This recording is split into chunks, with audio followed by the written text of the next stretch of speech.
Headlines प्रायोजक राम बंधू लोणचे। आता प्रत्येक जण जिंकेल।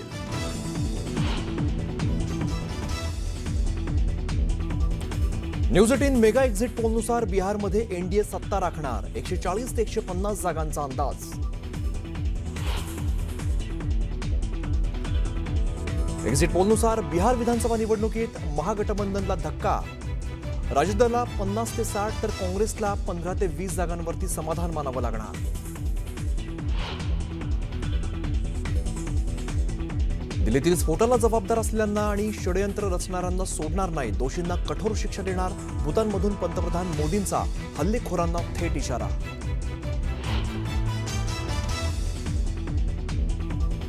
I-20 कारचं बदरपूर टोल प्लाझाचा सीसीटीव्ही व्हिडिओ समोर, मास्क घातलेला उमर सीसीटीव्हीत कैद। सकाळी 8:13 सीसीटीव्ही व्हिडिओ।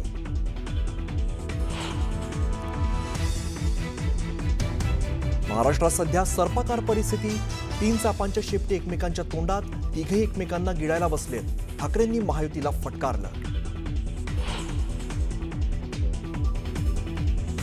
मुंबई महापालिकेतील 227 वॉर्डसाठी आरक्षण सोडत जाहीर, 114 वॉर्ड महिला उमेदवारांसाठी आरक्षित।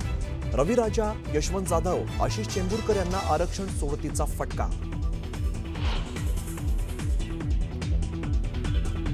एकनाथ शिंदेंचा सुनील राऊतांना फोन करून संजय राऊत यांच्या तब्येतीची केली चौकशी।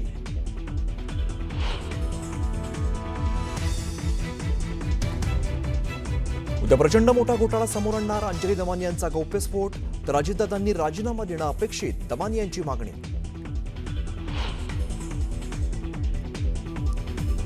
आणि कोल्हापूरमध्ये धुमाकूळ घालणाऱ्या बिबट्याला जेरबंद करण्यात वन विभागाला यश, बिबट्याला पकडतानाचा थरारक व्हिडिओ आला समोर। कोल्हापुरातील नागाळा पार्क इकडे बिबट्याने पोलिसांवर केला हल्ला।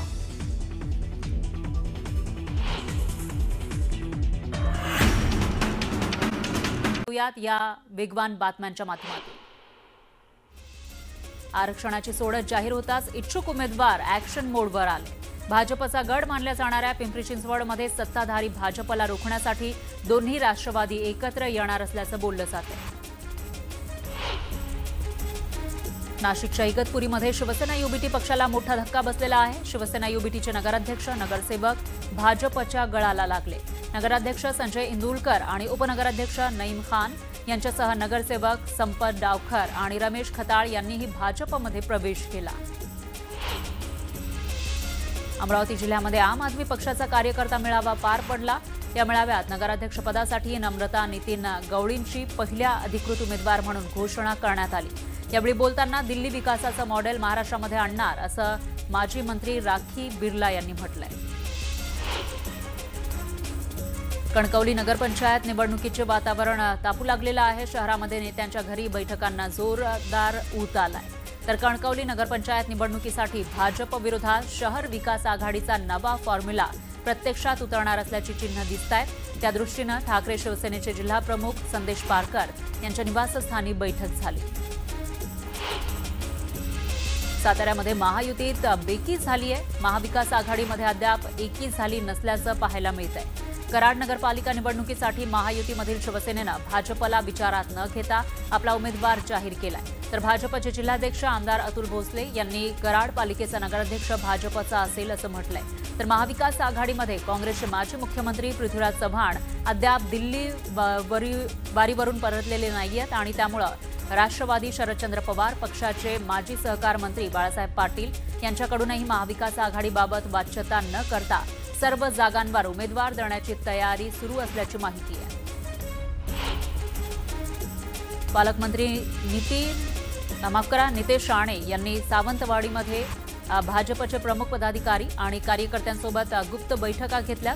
या बैठकानंतर त्यांनी सावंतवाडीमधील राजवाड्यावर जाऊन युवराज लखमराजे यांची भेट घेतली आहे। आगामी निवडणुकीच्या पार्श्वभूमीवर या भेटीला महत्त्व आलंय। नांदेडमध्ये काँग्रेस आणि वंचित बहुजन आघाडीमध्ये युती करण्यात आली। काँग्रेस आणि वंचितच्या संयुक्त पत्रकार परिषदेमध्ये दोन्ही पक्षाच्या नेत्यांनी युतीची घोषणा केली। नांदेड जिल्ह्यात 13 नगरपरिषदांसाठी निवडणूक होतीये। नगरपरिषदेच्या निवडणुका सोबत लढणार असल्याचं दोन्ही पक्षांच्या नेत्यांनी सांगितलंय। रत्नागिरी जिल्ह्यातील पंचायत समिती आणि जिल्हा परिषदेच्या पार्श्वभूमीवर दापोलीमध्ये कार्यकर्त्यांचं मार्गदर्शन शिबिर आयोजित करण्यात आलं होतं। यावेळी भास्कर जाधव यांनी उमेदवारांची चाचपणी केली। कर्जत नगर परिषदेच्या निवडणुकीसाठी निवडणूक प्रमुख आमदार प्रशांत ठाकूर यांनी माजी नगरसेवक आणि भाजप पदाधिकाऱ्यांशी संवाद साधला। भाजपकडून मोर्चे बांधणी सुरू आहे। शिवसेना भाजप युती संदर्भात निर्णय घेतला जाणार आहे। मालेगाव महानगरपालिकेचं 84 जागांसाठी आरक्षण जाहीर करण्यात आलं आहे। 42 जागा महिलांसाठी राखीव ठेवण्यात आल्या, तर अनुचित जातीसाठी 4, अनुसूचित जमातीसाठी 2, ओबीसीसाठी 22 आणि सर्वसाधारण गटासाठी 56 जागा राखीव ठेवण्यात आल्या। धुळे महानगरपालिकेच्या निवडणुकीसाठी अंतिम प्रभाग रचना जाहीर झाल्यानंतर प्रशासनाच्या वतीनं प्रभागनिहाय आरक्षण सोडत काढण्यात आली। 74 जागांपैकी 37 जागा महिलांसाठी राखीव ठेवण्यात आल्या, तर एकूण 19 प्रभागांपैकी 17 प्रभागांमध्ये 4 सदस्य आणि 2 प्रभागांमध्ये 3 सदस्य निवडून जाणार आहेत। जळगाव महापालिकेच्या 19 प्रभागातील 75 सदस्यांचे आरक्षण जाहीर झाले। महापालिका आयुक्त ज्ञानेश्वर ढेरे यांनी आरक्षण सोडत जाहीर केली आहे। महापालिकेच्या निवडणुकीमध्ये इच्छुकांची संख्या जास्त असल्यानं उमेदवारी न मिळाल्यास बंडखोरी होण्याची शक्यता आहे। नांदेड महापालिकेच्या एकूण 81 नगरसेवक पदासाठीचे आरक्षण सोडत जाहीर करण्यात आली आहे। 81 सदस्यांपैकी 50% जागा महिलांसाठी राखीव आहेत। या सोडतीबाबत आक्षेप हरकती मागवण्यात आल्या, त्यानंतर आरक्षण सोडत अंतिम केली जाणार आहे।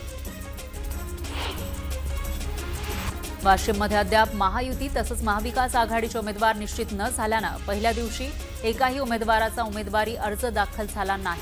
वाशिम हे जिल्हा मुख्यालय आहे, त्यामुळे वाशिम नगराध्यक्षपदासाठी सर्वाधिक चुरस आहे। भाजपसह महायुतीमधील घटक पक्ष तसंच काँग्रेससह महाविकास आघाडीमधील घटक पक्षांनी अद्याप आपले उमेदवार घोषित केलेले नसले तर येत्या 2 ते 3 दिवसांमध्ये ते जाहीर होण्याची शक्यता आहे।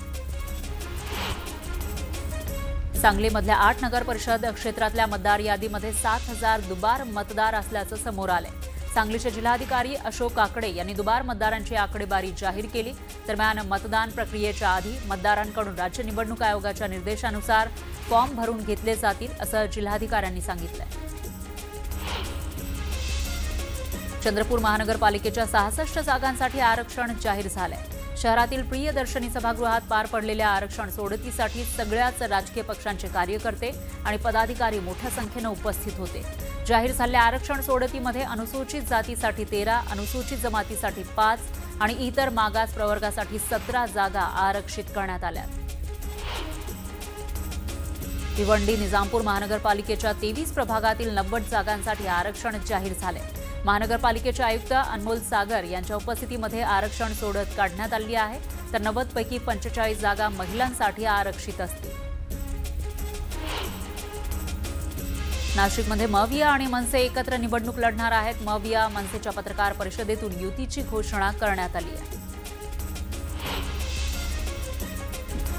नाशिकमधून युतीची घोषणा करणाऱ्या काँग्रेस नेत्यावर कारवाई केली जाणार आहे। काँग्रेस प्रदेशाध्यक्ष हर्षवर्धन सपकाळ यांनी ही माहिती दिली, तर निवडणूक लागल्यानंतर आमचा निर्णय जाहीर करणार असल्याचं ते म्हणाले। जळगावच्या भुसावळमध्ये नगरपरिषदेसाठी उमेदवारी अर्ज भरताना तांत्रिक अडचण येते, त्यामुळे उमेदवारांना मनस्ताप सहन करावा लागतोय। दरम्यान ऑफलाईन पद्धतीनं अर्ज स्वीकारण्याची मागणी करण्यात आली आहे।